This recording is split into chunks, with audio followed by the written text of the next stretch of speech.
അപ്പോൾ വാശി പിടിച്ച് വാങ്ങിയിട്ട് തോൽക്കുക എന്നുള്ള നിലപാടാണ് സ്വീകരിക്കുന്നത്. ഇപ്പോഴ് ഏതാണ്ട് ഡൽഹി തിരഞ്ഞെടുപ്പിൻ്റെ അവസാനത്തെ റിസൾട്ട് വരാൻ പോവാണ്. ഇതായാലും ഒരു കാര്യം ഇപ്പോൾ വ്യക്തമായിട്ടുണ്ട്, അവിടെ കോൺഗ്രസിനെ പറ്റി പറയേണ്ടിയില്ലല്ലോ, വട്ടപ്പൂച്ചിയാണ്. തോറ്റു എന്ന് പറയുന്നത് എന്ത് കാര്യമുള്ളൂ? കഴിഞ്ഞ പ്രാവശ്യം അങ്ങനെയാണ്, വട്ടപ്പൂച്ചിയാണ്. അതിൻ്റെ അപ്പുറത്തെ പ്രാവശ്യം അങ്ങനെയാണ്, 3 പ്രാവശ്യമായി പൂജ്യം. അവിടെ BJP അധികാരത്തിൽ വരുന്നതാണ് സ്ഥിതി. ഇന്ത്യ പോലുള്ള രാജ്യത്തിൻ്റെ തലസ്ഥാന പട്ടണം ഉൾക്കൊള്ളുന്ന ആ ഡൽഹിയിൽ BJPയെ അധികാരത്തിൽ എത്തിച്ചതാരാണ്? നിങ്ങൾക്ക് പറയാം ആരാ?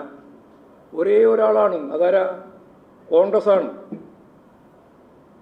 കോൺഗ്രസ്സിന് യഥാർത്ഥത്തിൽ ഇപ്പോൾ അവിടെ ഏതാണ്ട് കിട്ടിയിട്ടുള്ള വോട്ടിൻ്റെ ശതമാനം മാധ്യമങ്ങൾ പറഞ്ഞ 6%. 6%.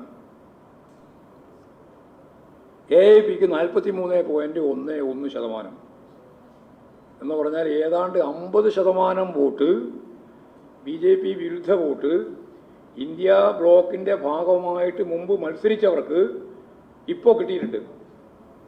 എന്നിട്ട് 0 സീറ്റ് കോൺഗ്രസിനും 24 സീറ്റ് AIPക്കും ലഭിക്കുന്ന അവസ്ഥയാണ് ഉണ്ടായത്. അപ്പോൾ കോൺഗ്രസിനെ തോൽപ്പിക്കുക അല്ലെങ്കിൽ കോൺഗ്രസ് ഇല്ലാതാക്കുക എന്ന കോൺഗ്രസിൻ്റെ തന്നെ നിലപാട് ഒരു ഭാഗത്ത്, അതുവഴി BJPക്ക് വീണ്ടും അധികാരത്തിൽ വരുന്നതിന് വേണ്ടിയുള്ള സൗകര്യം, AIPയെ തോൽപ്പിക്കുക, അതാണ് ഏറ്റവും പ്രധാനപ്പെട്ട ശത്രു എന്ന് കണ്ടുകൊണ്ടുള്ള നിലപാട് കോൺഗ്രസ് എടുത്തു എന്നുള്ളത് കൊണ്ടാണ് BJP ജയിച്ചത്. BJP ജയിച്ചതിൻ്റെ ഉത്തരവാദി കോൺഗ്രസ്സാണ് എന്നർത്ഥം. കോൺഗ്രസും AIPയും കൂടി ചേർന്നിരുന്നുവെങ്കിൽ ഏതാണ്ട് 50% വോട്ടായി. തൂത്തുവാരി ജയിക്കാൻ സാധിക്കുന്ന ഒരു സംസ്ഥാനം തന്നെ പറയുക, കേന്ദ്രഭരണ പ്രദേശമാണെങ്കിലും സംസ്ഥാനത്ത് അത് BJPക്ക് അടിയറ വെക്കാൻ നൽകിയ കോൺഗ്രസിൻ്റെ പ്രധാനപ്പെട്ട നേതാവ് ഉൾപ്പെടെ ആർക്കെതിരായിട്ടാണ് അതിശക്തിയായിട്ടുള്ള വിമർശനം അവിടെ ഉന്നയിച്ചത്? ആ ഉന്നയിച്ചത് മുഴുവൻ നിങ്ങൾക്കറിയുന്നത് പോലെ രാഹുൽ ഗാന്ധി ഉൾപ്പെടെ AIPക്കെതിരായിട്ടുള്ള വിമർശനം ഉന്നയിച്ചുകൊണ്ടാണ് അവിടെ ഒരു ഐക്യപ്രസ്ഥാനം രൂപപ്പെടുത്തി വിശാലമായ ഒരു BJP വിരുദ്ധ മുന്നണിക്ക് രൂപം കൊടുക്കുന്നതിന് പകരം ഞങ്ങൾക്ക് ജയിക്കാൻ സാധിക്കുക. എവിടെ ജയിക്കാനാ? ഒന്നുകിൽ പാരമ്പര്യമായിട്ട് എപ്പോഴൊന്നും ജയിക്കണം. 100% തോക്കുന്ന സംസ്ഥാനത്ത് പോലും ഒരു ഐക്യപ്രസ്ഥാനം രൂപപ്പെടുത്താനുള്ള നിലപാട് സ്വീകരിക്കാത്തതിൻ്റെ ഭാഗമായി വലിയ നഷ്ടമാണ് ഇന്ത്യ ബ്ലോക്കിന് മൊത്തം, BJP വിരുദ്ധ പ്രസ്ഥാനത്തിന് പൊതുവെ ഇന്ത്യയിൽ ഉണ്ടായിട്ടുള്ളത്.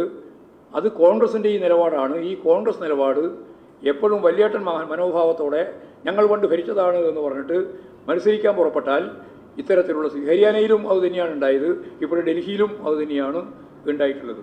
എന്ന് പറഞ്ഞാൽ കോൺഗ്രസിൻ്റെ ചെലവിലാണ് ഡൽഹി സംസ്ഥാനം ഇപ്പോഴും BJPക്ക് ഭരിക്കാൻ അവസരം ലഭിച്ചിട്ടുള്ളത് എന്നുള്ള കാര്യമാണ് ചൂണ്ടിക്കാണിക്കാനുള്ളത്.